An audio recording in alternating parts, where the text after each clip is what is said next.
Yo, welcome back to another video. I think how we started the video is how we should end it. Yeah.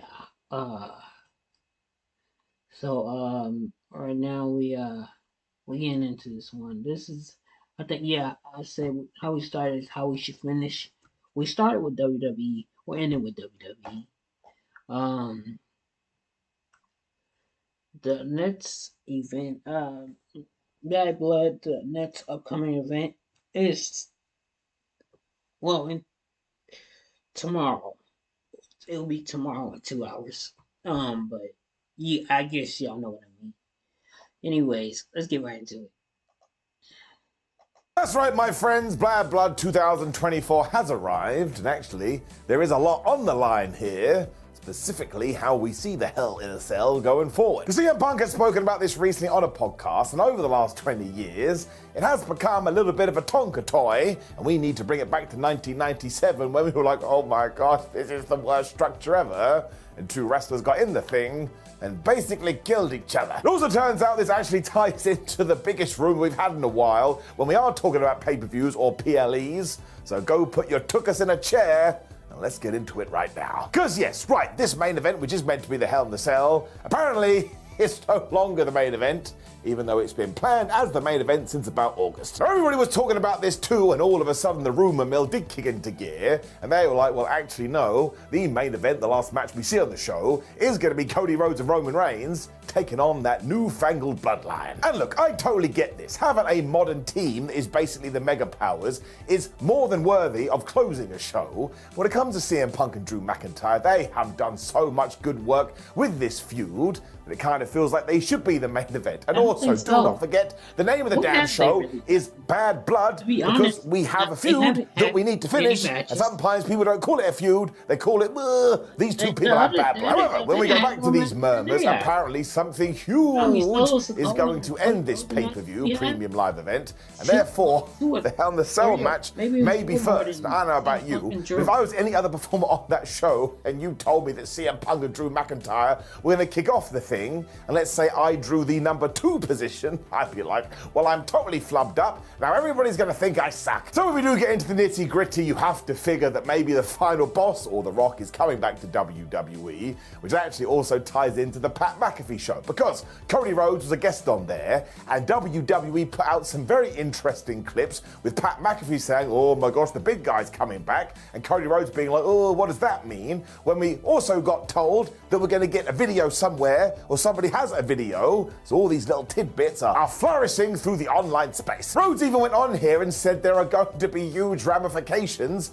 after this thing, which will indeed feed directly into Crown Jewel, which happens in November. Now, my guess is The Rock is going to come back, be it in video form, and basically tell us come January, when we move to Netflix, he'll be back for good, as if he's going to take that song. And he's also probably going to be super duper pissed at Roman Reigns, because why are you teaming with that guy? Cody Rhodes is our enemy. I would also say that Rocky is going to be behind the Bloodline 2.0, though we will not find that out this weekend. And just to throw some more logs on the fire, when we get to Saudi Arabia, I think we're probably going to do Cody Rhodes versus Roman Reigns round 3. So I'm getting a little bit carried away, and before we do go on, remember that health and happiness is way more important than wrestling.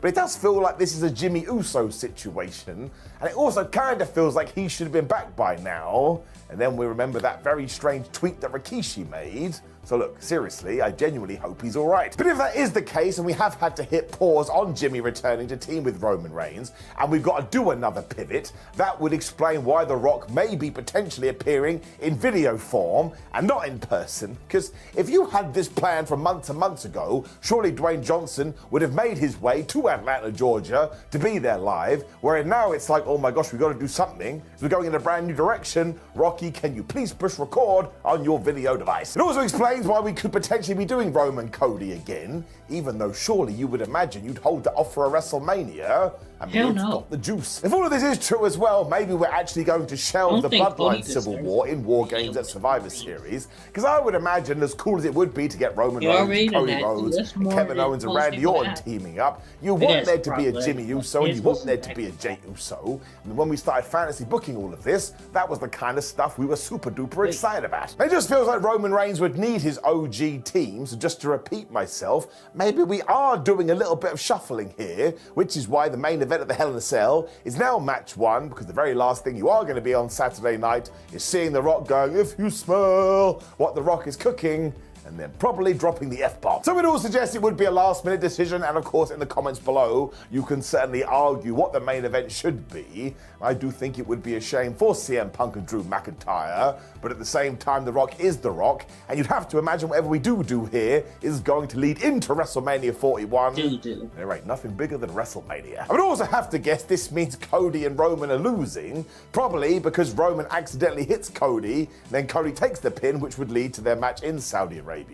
But also, when you do stick it in your brain, we have Solo Sikoa and Jacob Fatu on the other side of the ring. Right now, Jacob Fatu shouldn't be losing, even if it's somebody else that takes the pin. I mean, that guy's on fire. So I have no idea how we're going to tie this into the probability rating, so let's just focus on it right now. Will The Rock be at Bad Blood? I'm going to whack a 9 out of 10 probability rating meter on my thingamajig that just is over there, because sometimes there is no smoke without fire. And I tell you right now, there's a lot of smoke. Also, it's the only thing that could justify moving CM Punk and Drew McIntyre out of the last match. I mean, if we're just doing it for shibs and giggles, that's a terrible, terrible mistake. As for Cody and Roman Part 3 happening, I'll put a 7 out of 10 onto that, just because it seems so gargantuan. We don't have that much time to build it. And when it comes to the Bloodline 2.0 getting the victory, I am going to say 10 out of 10. Now, that makes no sense, because how can I be so sure? Well, I searched my tum-tum and my feelings. That's just what I think. Because this has dominated the news cycle so much too, there isn't really anything else to talk about,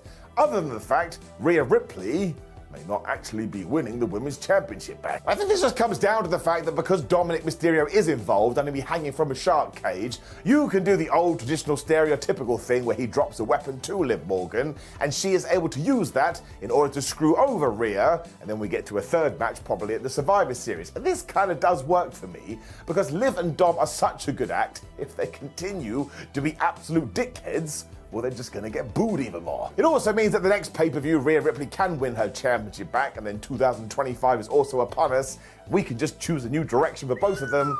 So I will say 7 out of 10. But honestly, the good thing about this program is Liv can win, and Rhea Ripley can win, and Dominic Mysterio can be an absolute buffoon. And because they totally get their characters, you can absolutely make it work. If we do cycle back to this main event too, well, there may actually be even more here. Because maybe the reason we are going to shove it in the main event is because WWE has gone, oh my gosh, when it comes to the Bloodline, we love going pure cinema, as the kids say. So all this talk about Jimmy Uso, maybe he just comes back at Bad Blood instead, as does Paul Heyman. Then you really are setting the scene for Survivor Series. And you can still totally do the Rock stuff here, but then you have gone balls to the wall, which once again would justify it even more. I mean, it all depends on the reason as to why we are doing it. So I shall whack a 7 out of 10 on that, which just totally breaks my system, because now I'm basically predicting that everything's going to happen and it doesn't make sense. Now, some people have also said that AJ Lee may make a return at Bad Blood to tie into the CM Punk and Drew McIntyre stuff, but as I shall say until the day I do die,